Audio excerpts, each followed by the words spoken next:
The first signs didn't come as explosions or sirens, but as silence. A silence that stretched across negotiation halls, press rooms, and encrypted military channels all at once.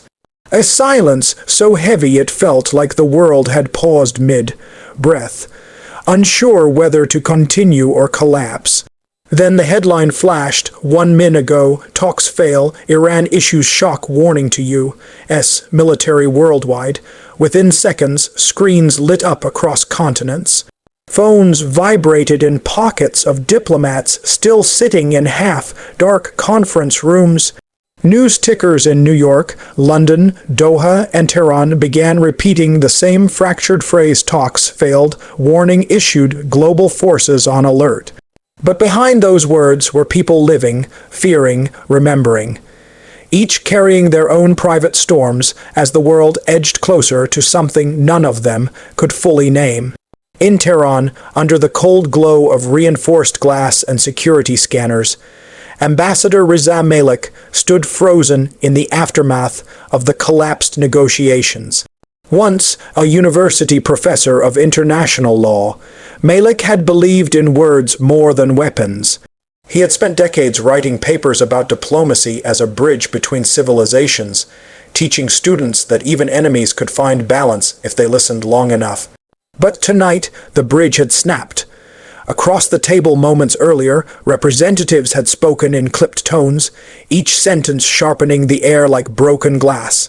By the end, no one was listening, only waiting for the other side to blink first. When the final statement was delivered, Malik didn't raise his voice. He didn't need to. He simply said, "Then history will record what we failed to prevent." Now, alone in a corridor lined with flickering fluorescent lights, he stared at his shaking hands. Not fear, regret, the kind that doesn't leave even when the world moves on. Because somewhere in Washington, he knew, someone else was also standing in silence. That someone was General Matthew Cole, deep inside a fortified operations center beneath the Pentagon. Cole had spent 30 years in uniform. He had seen wars begin and end, alliances rise and fracture. But he had never stopped carrying the same photograph in his wallet. His daughter at 8 years old, missing 2 front teeth, holding a cardboard sign that read, "Come home safe, Dad."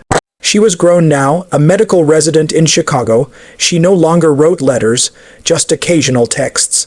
Short, careful, distant. Tonight, Cole wasn't looking at maps or satellite feeds.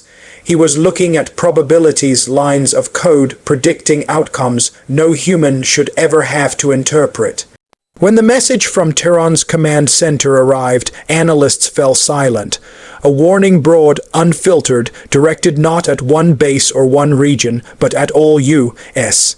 military presence globally. Around him, officers began speaking in rapid, fragmented sentences, protocols activated. Systems hardened, commands overlapped, but Cole didn't move, because the part that mattered wasn't tactical. It was emotional. If this escalates, someone whispered, it won't stay contained. Cole finally answered, voice low. Nothing like this ever does.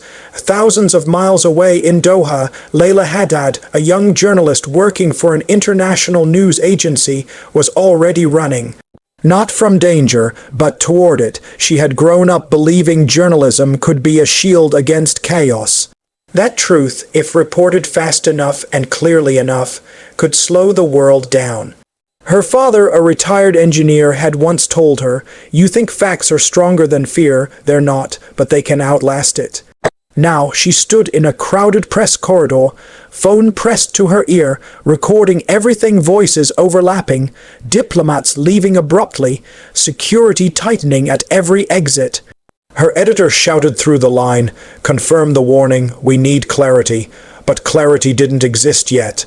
Only fragments, a leaked statement, a cancelled meeting, a closed air corridor, a diplomatic silence that felt too deliberate to be coincidence.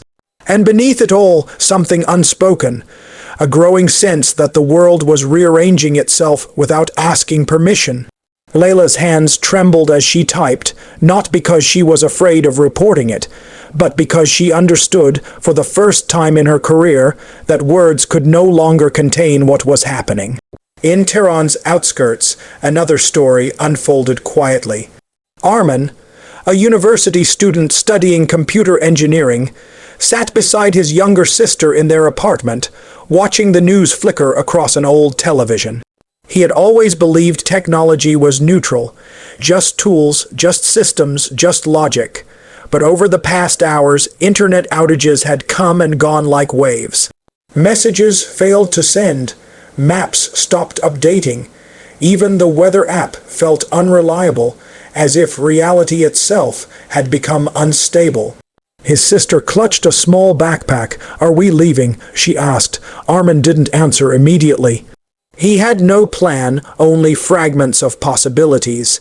Their mother had already called twice from another city, voice tight with instructions that contradicted themselves. Stay, leave, wait, move quickly. The uncertainty was worse than any certainty could have been. Armin finally said, "We wait, just a little longer." But even as he said it, he wasn't sure who he was reassuring her or himself. Back inside the global command networks, analysts noticed something strange. It wasn't just the warning that spread.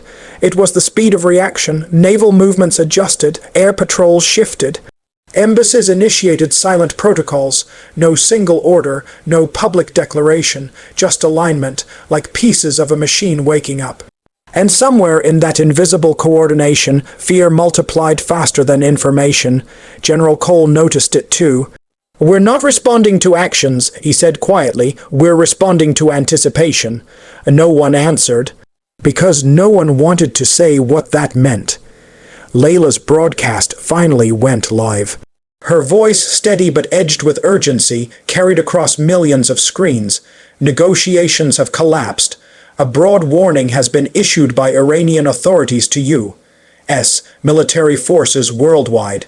Details remain unverified, but global military readiness levels are shifting in real time.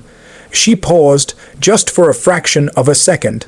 Behind her, the corridor lights flickered again, and what we are witnessing, she added, softer now, is not just a diplomatic breakdown, but a moment where uncertainty itself is becoming the dominant force. In that moment, across 4 different lives, the same realization settled in. Malek in Tehran, staring at the ceiling of an empty room. Cole in Washington, closing his wallet around an old photograph. Layla in Doha, lowering her microphone as the room around her emptied. Armin in a quiet apartment, holding his sister's backpack strap without knowing why. None of them were at the center of power. But all of them were standing at the edge of consequence. And as night deepened across the world, the warning, whatever its full meaning, stopped being just a headline. It became something heavier, a question with no immediate answer. If dialogue has failed and signals have replaced certainty, who decides what happens next? No one replied, because at that exact moment, the world wasn't speaking anymore. It was listening, waiting for the next move in a game no one wanted to be playing.